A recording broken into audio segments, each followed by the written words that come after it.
Почитувани, ВМРО ДПМН 11 години ги злоупотребуваше институциите и ја партизираше државата, со што од Македонија направи заробена држава.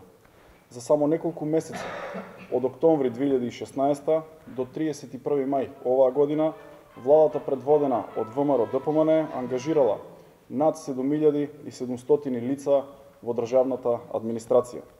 Од 1 јуни до денес, во општините во кои најголем дел се под контрола на ВМРО ДПМН, вработени се и повеќе од 300 лица.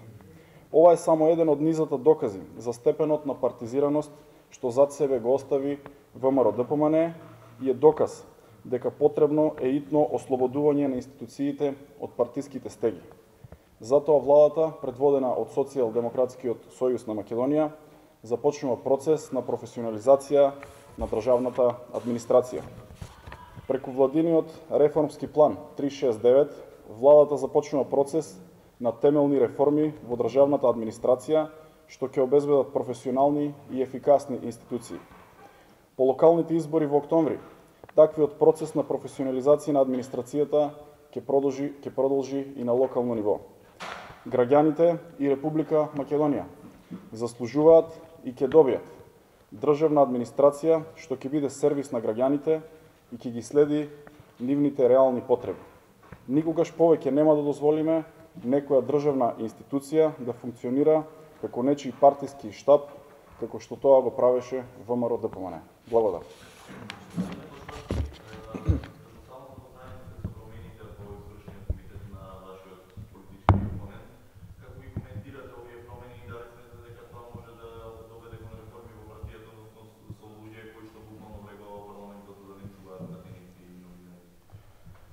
Па вака, човекот кој што за 10 годишното владење како премиер на Република Македонија ја направи Македонија заробена држава и човекот кој што ја во најголем дел спои партијата со државата, заради што бевме и критикувани од сите европски релевантни институции, не може да ја демократизира својата политичка партија.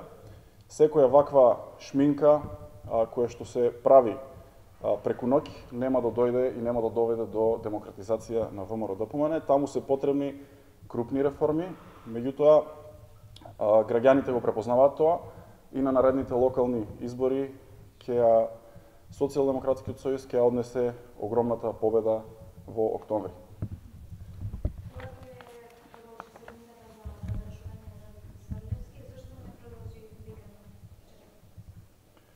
Она што е јасно е дека во вторник ќе отпочне седницата за донесување на ребалансот на буџетот, која што ќе трае 5 дена, по деловник максимум може да трае 5 дена. Очекуваме веднаш после тоа да биде закажена седницата за разрешување на јавниот обвинител Зврлевски. Она што е став на пратеничката група на Социјалдемократскиот сојуз и на опозицијата, на владеачкото мнозинство, на целата коалиција е дека ние како владеачко мнозинство нема да прифатиме да користиме годишни одмори, нема да го користиме оној одмор кој што ни е со деловник, со закон за гарантиран, се додека не дојде до промена на јавниот обвинител Зврлевски, додека не се отпочне постапка за избор на нов јавен обвинител.